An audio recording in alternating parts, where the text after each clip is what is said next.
성도는 부르심에 합당하게 살고 행해야 될 책임과 의무가 있습니다. 성도는 하나님의 부르심으로 말미암아 구원에 이르게 됐습니다. 그러므로 주 안에서 갇힌 자된 내가 너에게 권하니 너희는 부르심을 받은 그 부르심에 합당하게 행하여라. 하나님이 안 불러줬으면, 택해주지 아니하고 불러주지 않았으면 구원받을 사람 한 사람도 없습니다.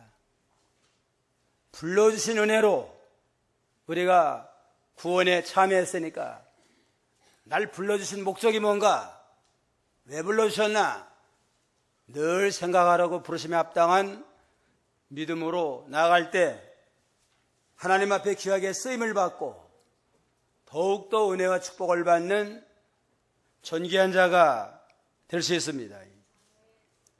이사야 43장 1절에도 보면 야곱아 이제 너를 창조하신 여호와께서 말씀하신다. 이스라엘아 너를 지으신 분께서 말씀하신다. 너는 두려워하지 마라. 내가 너를 구속하였고 내 이름을 불렀으니 너는 내 것이다. 모든 하나님의 백성들아, 모든 하나님의 백성들아, 내가 너를 지었고 너를 구속했고 내 이름을 불러서 너는 내 것이라.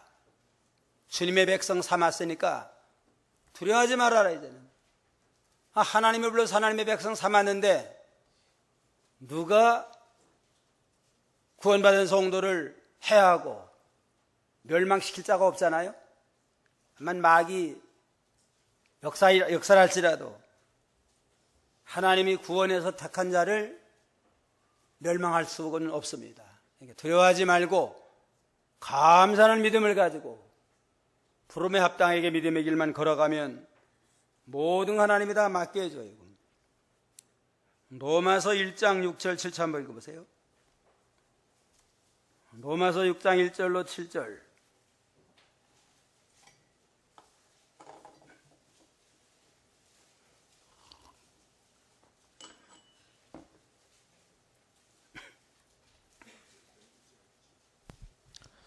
그러면 우리가 무슨 말을 하겠느냐? 은혜를 더하게 하려고 죄 가운데 머물러 있겠느냐? 결코 그럴 수 없다.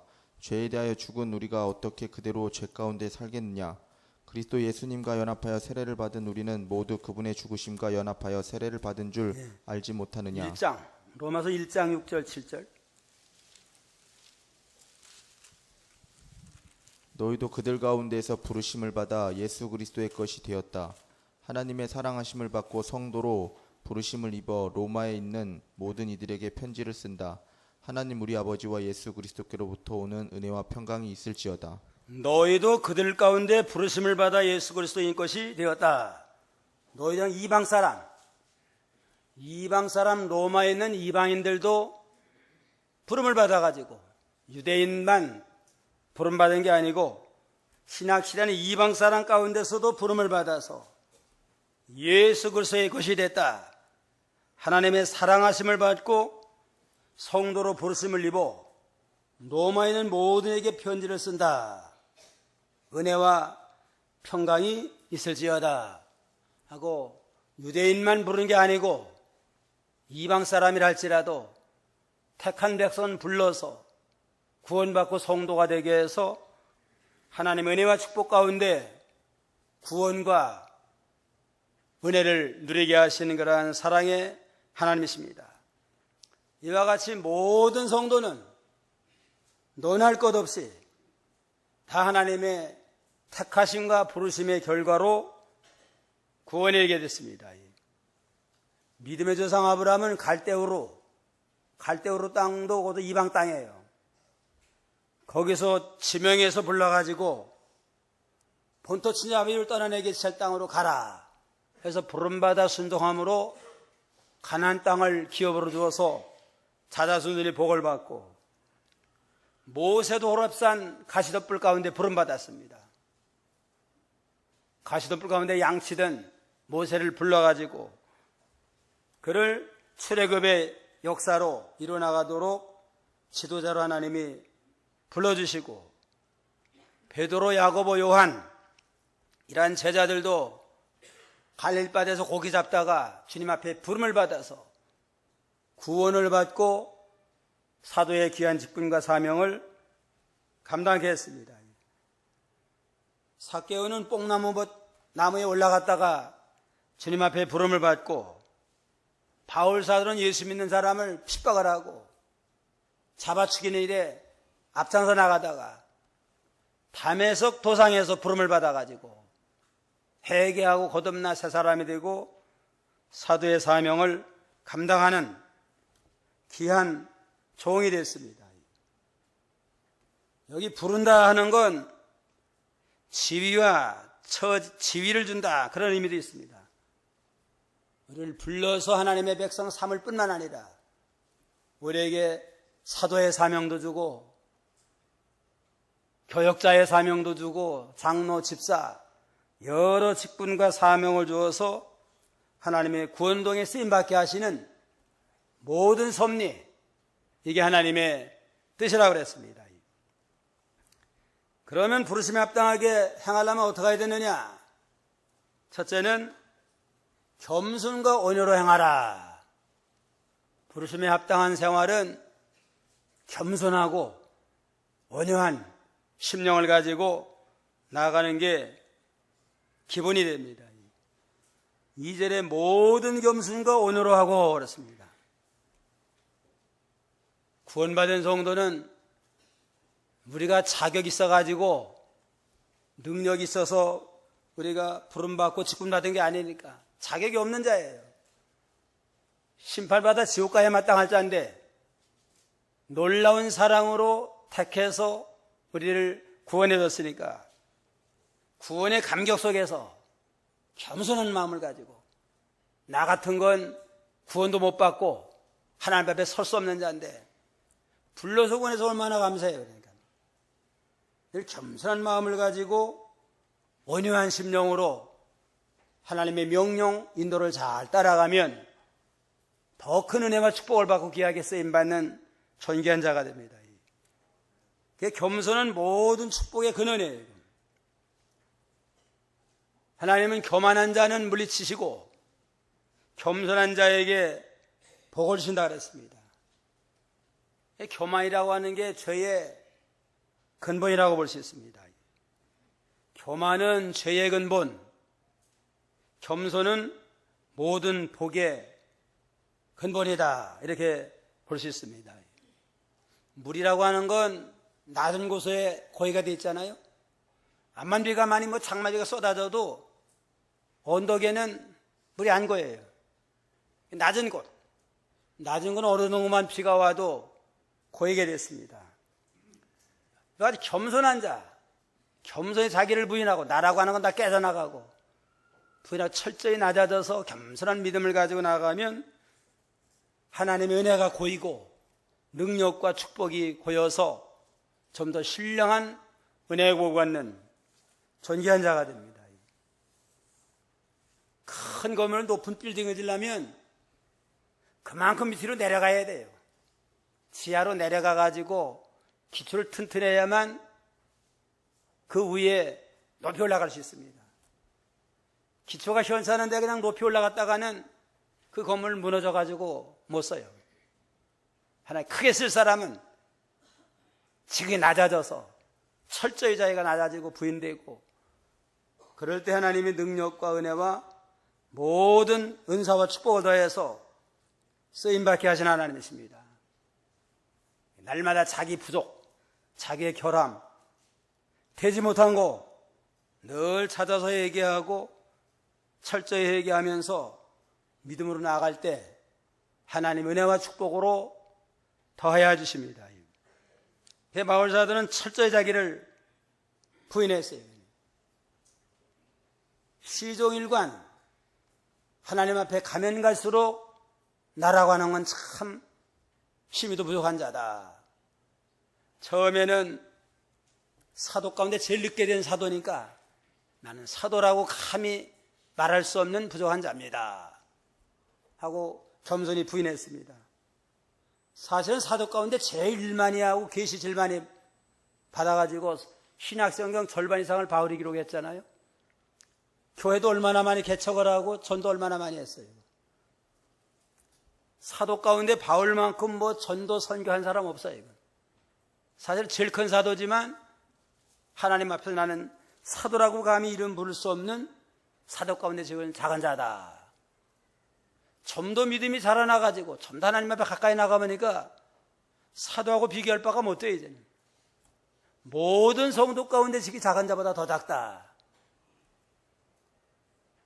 좀 더 이 태양의 밝은 빛에 나가면 방도 깨끗한 것 같은데 아침 햇살이 들어오면은 햇살을 보면 참 먼지가 뽀얗한 거 알 수 있잖아요.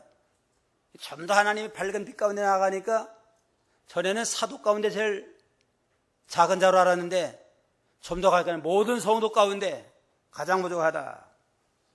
좀 더 가까이 나갔더니만 모든 천하의 모든 죄인 가운데 계시다.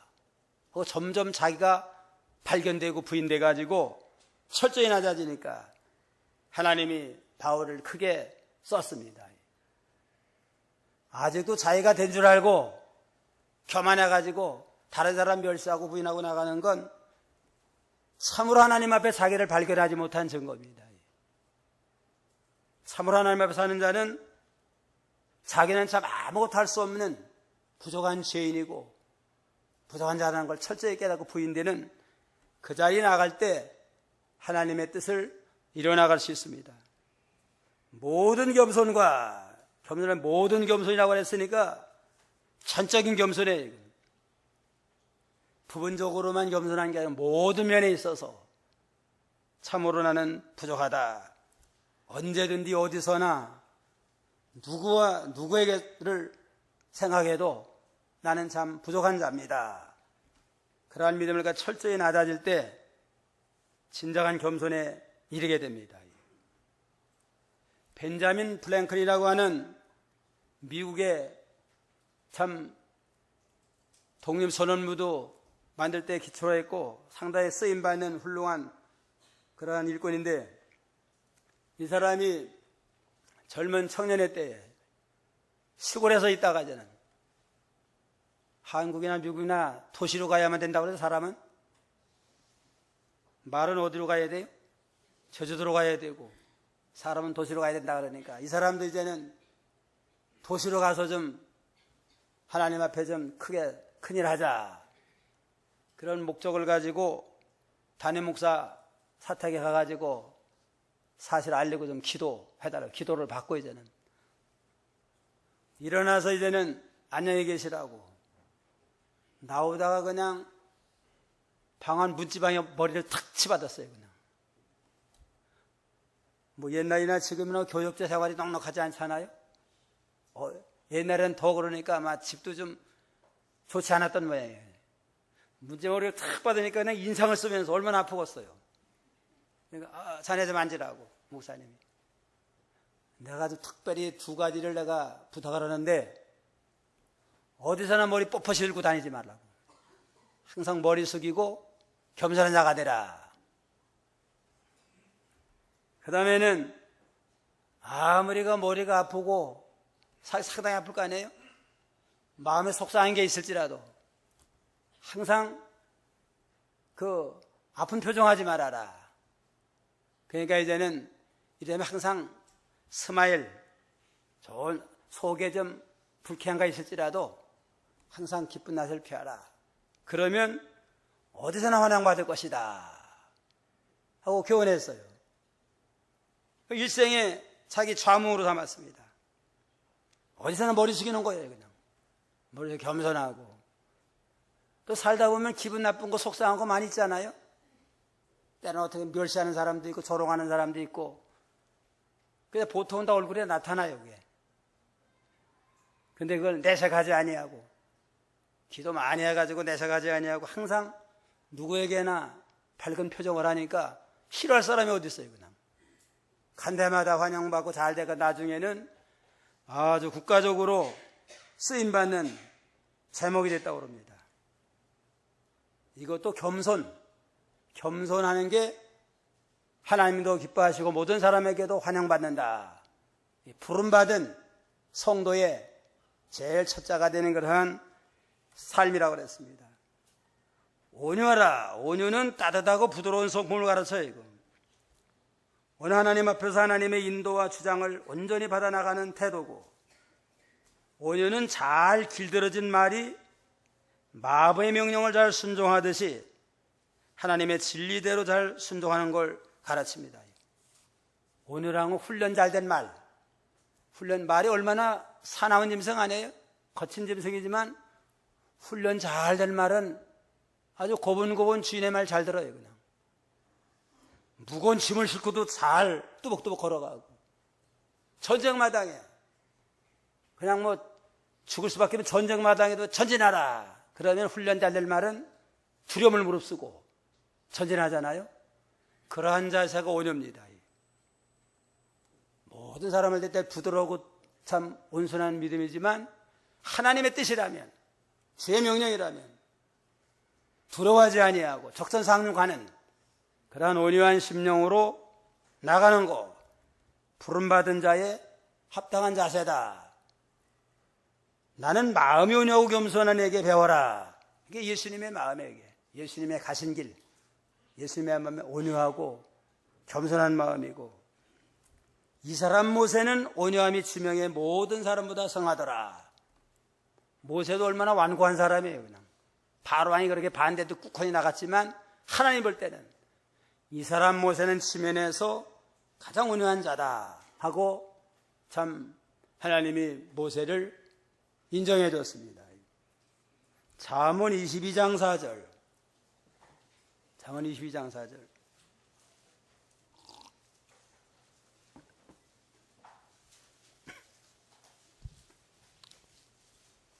겸손하게 여호와를 경외하는 자에 대한 상은 재물과 명예의 생명이다. 겸손과 여호와를 경외함의 보응은 재물, 영광, 생명이다. 겸손히 자기를 부인하고 하나님을 잘 경외하고 믿음으로만 살면 모든 복이 다 있어요. 그냥 재물의 복, 명예의 영광, 명예의 영광의 복, 생명은 영원한 신령한 복, 영육간의 모든 복은 겸손과 여호와를 경외하는 자에게 상급으로 주시마 약속을 했습니다. 겸손과 온유로 행하라. 둘째는 오래 참아라. 2절에 모든 겸손과 온유로 하고 또한 오래 참으라. 오래오래 참는 게 또 그게 부름받은 자의 합당한 자세라고 했습니다. 어떠한 환경, 어떠한 상황, 어떠한 어려운 일을 만나실 때 낙심할 만한 그러한 가운데 있을지라도 그 환경에 굴복하지 아니하고까지 견뎌나가는 것, 어떠한 고통, 고난이 있을지라도 백절불구의 정신을 가지고 참고 견디는 게 오래 참는 겁니다. 대인관계에 있어서도 다른 사람이 나를 괴롭힌다, 또 부당한 대우를 해준다, 그래도 보복 복수하려고 하는 마음 같지 아니하고 잘 참는 거, 그러한 믿음이 필요하다고 그랬습니다. 예수님이 얼마나 억울한 일 많이 당하셨어요. 하나님의 아들로서 죄가 하나도 없어요. 그런데 예수님이 참 모욕을 많이 당하고 또 바알세바를 힘입어다, 귀신의 왕을 힘입어 일하는 자다. 나사렛에서 무슨 선한 것이 나오느냐, 나사렛도 살았다고 또 지방을 멸시하고 또 로마 군병들에게 붙들받이어서 또 따귀까지 맞고 매까지 맞고 말할 수 없는 병시천대 받았지만 항변하지 아니하고 잘 참았잖아요. 원리 원칙을 따지고 경호를 따지면 예수님 고난당할 이유가 하나도 없잖아요.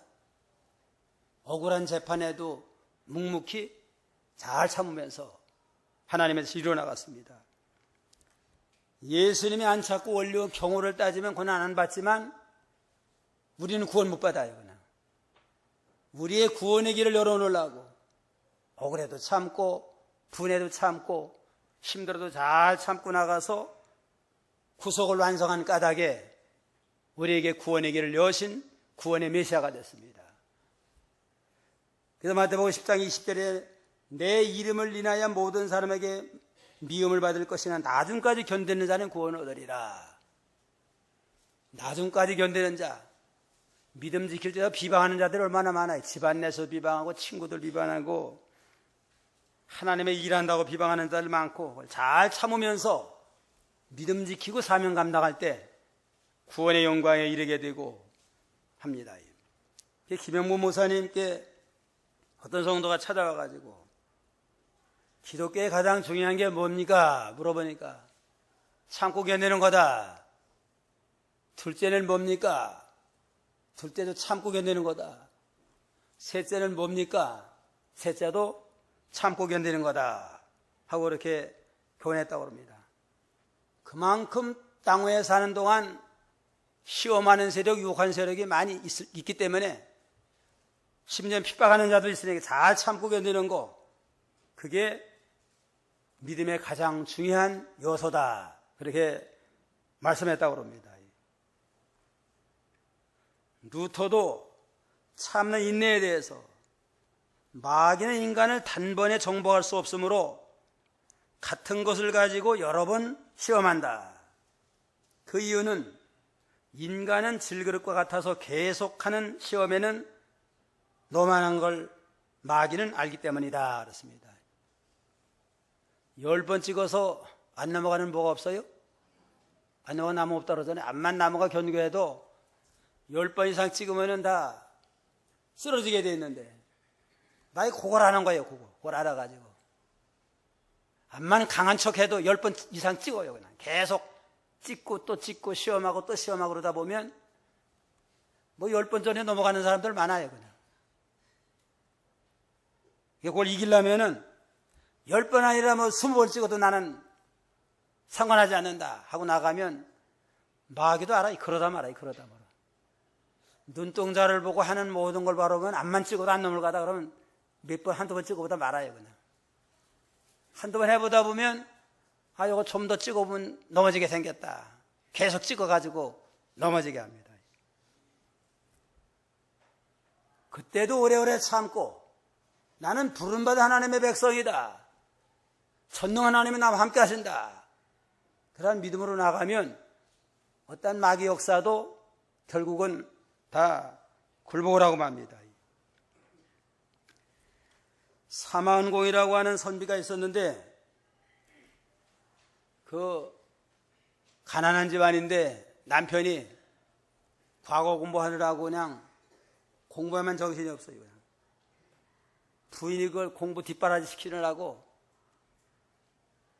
품 팔아가지고 하고 농사도 그냥 혼자 지어가지고 하고 그러다가 이제는 무슨 곡식을 빨아가지고 널어놓으면은 비 올 때도 있잖아요. 그러면은 좀 날이 좀 구두가지고 비가 올 것 같으니까 비 오면 그거 좀 거더라고. 그러고 일 나갔는데 갔다 오니까 그냥 뭐 비가 와도 그냥 공부하느라고 그냥 다 떠내가 버렸어요. 그냥.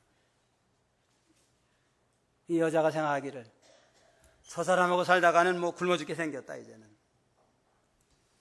이래가지고 안 되겠구나. 팔자 고쳐야 되겠다. 좀 이혼해서라도.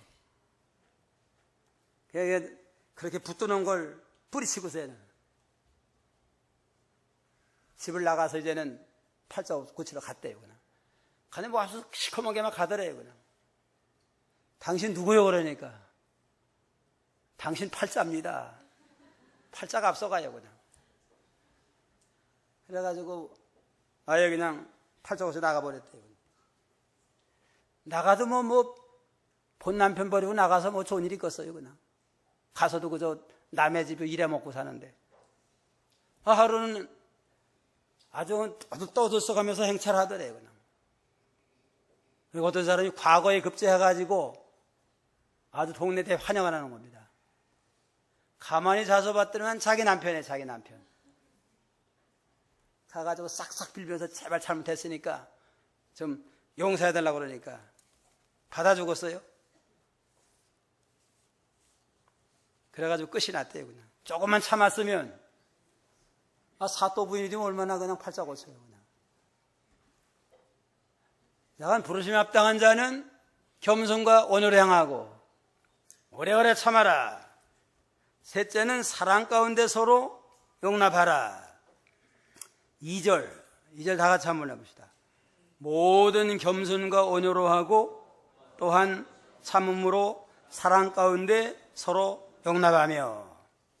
사랑 가운데 서로 용납하는 믿음, 용납하는 자세, 이게 참 중요합니다. 용납이라고 하는 건 다른 사람의 허물을 덮어주고 다른 사람의 약점을 포용하는 그러한 관용하는 자세를 가르쳐요. 살다 보면 하나님의 일하다 보면 뜻이 다 같을 수 없어요. 이거. 서로 그냥 의견이 다를 수 있잖아요. 의견 다르다고 해가지고 원수시하고 미워하고 그러면 어떻게 살겠어요? 그냥. 내 의견만 오는 게 아니고 저 사람의 의견도 한번 귀담아 들어보자. 이해를 해보면 또 다 일리가 있어요. 입장을 바꿔놓고 생각하면.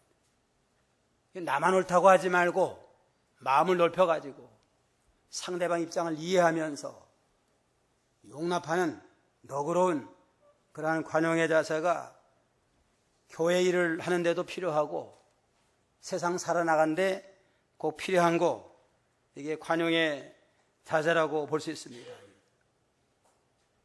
아카페 사랑을 하라 하는데 아카페 사랑의 3가지 요소는 이해하고 용납하고 희생하는 겁니다. 진정한 사랑을 빌어 먼저 상대방을 이해해주고 그런 다음에 용납을 해서 좀 상대방의 것을 좀 받아주고 그 다음에 희생. 용납은 내가 희생을 해. 내 거 양보하려는 게 희생이 있잖아요. 내가 희생할 때 진정한 사랑, 아카페 사랑을 이루어나가는데 제일 중요한 게 용납하는 겁니다. 용납. 사랑 가운데 용납을 하고 그러면 내가 희생을 하면 누구와도 더불어 화평하면서 하나님의 구원 역사를 이뤄나갈 수 있습니다. 용납이라는 건 받아들이는 거 아니에요? 이 만사에 상대방을 고치려고 하면 고칠 수가 없어요. 이거는. 고치려고 하지 말고 용납을 해보자. 입장을 이해하고 한번 받아주자. 그냥 누구나 다 더불어 나갈 수 있는데 자꾸 고치려고 하니까 왜 잘못됐냐고 그냥 말도 하게 되고 비방도 하게 되고 그게 점점 악화돼요. 그냥. 용납을 하는 거 참 필요합니다. 자꾸 비판하고 비교하다 보면 서로가 편해요. 엄마가 딸에게 너에게 성질이 못됐냐? 그러면 딸이 뭐라 그랬어요? 엄마는 더 못됐다. 비교하다 보면은 해결이 안 돼요. 그냥. 상대방을 받아들이려고 그러면 내가 좀 그런 모진 면이 있지만 내가 받아주자. 용납하다 보면 사람은 양심이 다 있어요. 그냥. 양심이 다 있는데 나 같은 걸 용납하는 어머니 보니까 참 우리 엄마는 보통 엄마가 아니다. 그러면서 아주 존경하게 될 거 아니에요? 그러면서 자기도 스스로 고치게 돼요. 고치라고 하는 사람이 점점 삐뚤어 나가요. 그냥. 받아주고 이해해주면 자기도 자기 못된 거 아는데 어머니는 참 어지간하다. 다른 엄마 같으면은 큰 소리 났을 텐데 잘 받아주는 거 보니까 참 보통 엄마 아니다. 존경스럽고 그러기 위해서는 참 스스로 고치게 됩니다. 선생도 그렇고 모든 인간관계에 있어서 학생도 좀 속썩여도 좀 잘 받아주고 이해해주고 그러면 우리 선생님은 참 보통 아니다. 내 성질이 어지간하지 않은데 우리 선생님이 그걸 받아주니까 참 훌륭한 선생님이다. 이러면 좀 더 개선이 돼요. 일일이 고치려고 하고 자꾸 비난하고 고치라고 하면 점점 삐뚤어 나가다 보면 점점 악화됩니다. 사랑 가운데 어떻게 해요? 용납을 하라. 또 아카페 사랑의 3가지 요소는 먼저 이해하고 그 다음에 용납을 하고 그 다음에 희생을 하라. 그러면 누구와도 어떤 문제도 사랑 가운데 화평을 이루어나갈 수 있습니다. 넷째는 화평에 매는 줄로 성령께서 하나 되게 하신 걸 힘써 지켜라. 화평에 매는 줄로 화평 가운데 하나 되길 힘써 지켜야 되는. 하나 되려면 하나 되자. 서로 화평을 이뤄나가자 하고 힘써 지켜나갈 때 이제는 서로가 그 화평을 이루어 나갈 수 있습니다. 마태오 5장 9절에는 화평케 하는 자는 복이 있나니 저희가 하나님의 일컬음을 받을 것이다. 화평케 하는 자는 하나님의 아들이고, 싸우고 비방하고 분열을 일으키면 누구 아들이 돼요? 그럼 하나님의 아들이 아니면 마귀 자식이 됩니다. 어떤 사람은 가기만 하면 화평해. 싸우다가도 그 사람 있으면 다 화평해가지고 잘 되는데, 편안하고도 그 사람만 끼면 또 서로 시기하고 소리가 나고, 그거는 우리가 좀 생각을 해봐야 됩니다. 만나기만 하면 서로 으렁대고, 싸우는 사람은 개와 고양이 같다고 그러더니 개와 고양이가 만나면 서로 으르렁대요. 그냥. 왜 으르렁대나? 서로가 감정 표현이 달라서 그렇대. 이거. 개는 기본적으로 어떻게 해요? 꼬리를 살살 흔들잖아요. 기분 나쁘면 꼬리를 내려요. 그냥. 고양이는 반대래요. 반대. 기분 좋을 때는 그냥 꼬리를 내리면서 환영을 하고, 기분이 나쁘면 그냥 꼬리를 바짝 세워가지고 긴장을 한대요. 그러면 둘이 만나면 서로 감정은 서로 반가워요. 반가우니까 개는 어떻게 해요? 꼬리를 그냥 흔들어요. 그냥. 고양이가 올 때는, 야, 저놈이 왜 그냥 나 기분 나빠하느냐, 그냥. 그래서 같이 그냥 또 문제가 생깁니다. 기분이 나빠가지고 그냥 그 고양이가 꼬리 흔들고 있는데, 개가 볼 때는, 아, 저놈이 왜 그냥 기분 나빠 죽겠는데 왜 환영한다고 그러냐, 날 비웃는 게 아니냐. 그래가지고 또 싸우게 됩니다.